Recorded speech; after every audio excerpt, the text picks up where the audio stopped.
আজকের পুতুলের শরীরটা খুব একটা ভালো যাচ্ছে না। গায়ে প্রচণ্ড জ্বর, তাই মেঝেতে শুয়ে পড়েছে। হায় হায় হায়, এই মুখ পুরি, তুই যে এখানে শুয়ে আছিস, তোর 3 বেলার খাবার কে দেবে? তুই কাজে না বেরোলে তোর খাবারটা গিলবি, ওই খাবারটা কে দেবে? এক্ষুনি বাড়ি থেকে বেরো।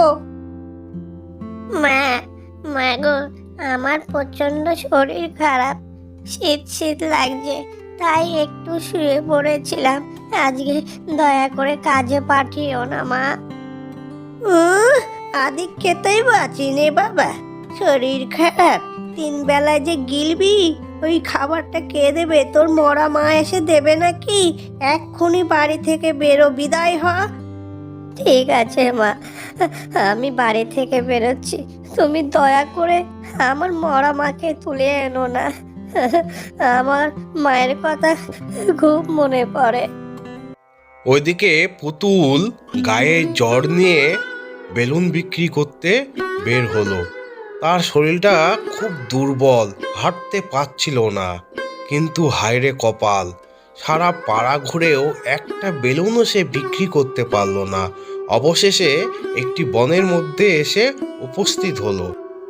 পুতুলের শরীরটা এতটাই খারাপ ছিল যে সে আর হাঁটতে পারছিল না, বনের মধ্যে ঘুমিয়ে পড়ল।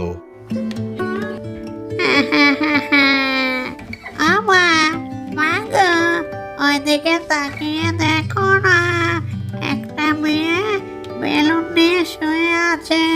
একটা বেলুন এনে দাও, আমি খেলা করব।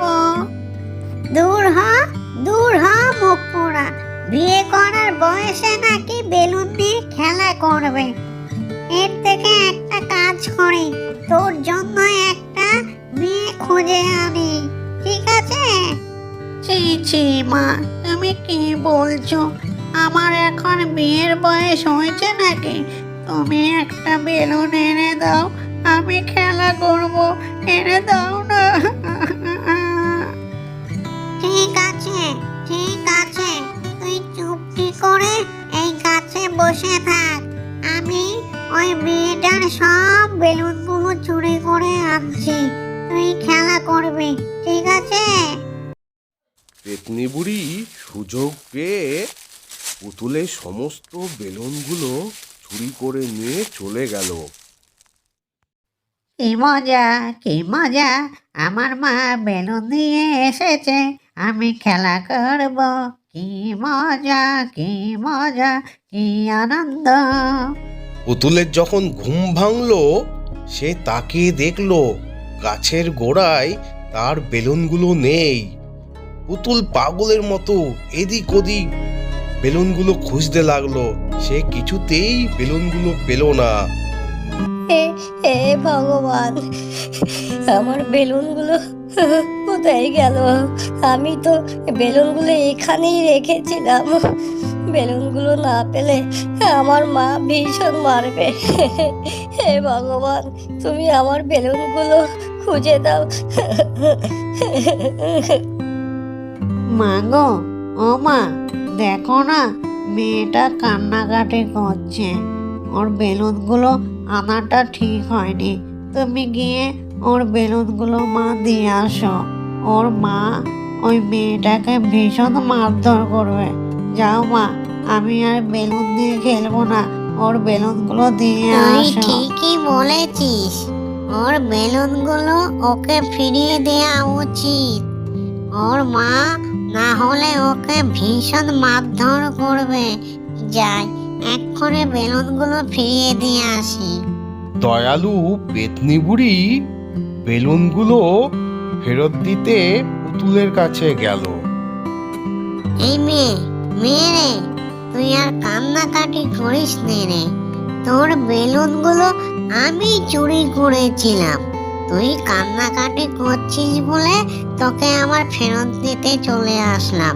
তুই আর কান্নাকাটি করিস না, তোর চোখের জল আমি সহ্য করতে পারলাম না রে মেয়ে। এনে তোর বেলুনগুলো তুই বাবা নিয়ে নে। তুমি তুমি খুব ভালো মানুষ, তুমি আমার বেলুনগুলো ফেরত দিতে আসলে। আজকে বেলুনগুলো খুঁজে না পেলে আমার মা ভীষণ মারধর করতো। আর আজকে আমি একটা বেলুনও বিক্রি করতে পারিনি। কি নিয়ে যে বাড়িতে যাব, বাড়িতে গেলেই তো মা মারধর করবে।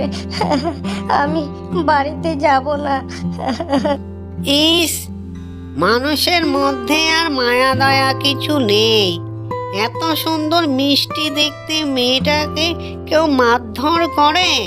এই মেয়ে, তুই কোথায় স্কুলে পড়াশোনা করবি, বন্ধুদের সঙ্গে খেলাধুলা করবি, তা না তোর মা তোকে বেলুন বিক্রি করতে পাঠিয়েছে।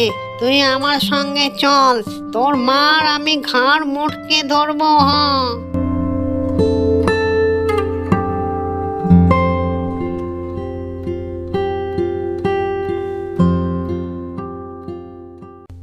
এই মেয়ে, তুই বাড়িতে যা, তোর কোনো ভয় নেই। যদি তোর মা তোকে মারধর করে, বকাবকি করে, তারপরে আমি যাচ্ছি। আজকে তোর মার গলা কেটে ফেলবো আমি, হ্যাঁ বলে দিলাম। হায় হায় হায়, মুখ পুড়ি একটা বেলুনও বিক্রি করতে পারেনি। সেই সকালবেলায় গেছে, সারা পাড়া ঘুরে ঘুরে বেলুনগুলো বাড়ি নিয়ে এসে ফেলেছে। তোর ভাত কে দেবে রে মুখ পুড়ি? আমি দিতে পারবো না, দাঁড়া, আজকে দেখছি তোর একদিন কি আমার একদিন। আজকে তোকে মেরেই ফেলবো আমি। হ্যাঁ মা গো, মা, আমার খুব জ্বর এসেছিল, আমি বেলুন বিক্রি করতে পারিনি। শরীরটা এতই খারাপ ছিল যে আমি বনের মধ্যে ঘুমিয়ে পড়েছিলাম। মা, আমাকে আর মেরো না, আমার ভীষণ কষ্ট হয়। মার কথা খুব মনে পড়ে। মা গো, আমি তোমার হাতে পায়ে ধরছি, তুমি আমাকে মেরো না মা, আমাকে মেরো না। আদিক খেতেই পাচ্ছি রে বাবা, আমাকে মারবো না মা, আমার ভীষণ কষ্ট হয়। তুই তো আমার সৎ মেয়ে, তুই মরে গেলে আমার কিছু এসে যায় না। দাঁড়া, দেখাচ্ছি তোর মজা। ওরে বাবা রে, এই ভূতটা কোথা থেকে আসলো? আমাকে বাঁচাও, কে কোথায় আছো? বাঁচাও। কেউ তোকে বাঁচাবে না, কেউ বাঁচাবে না।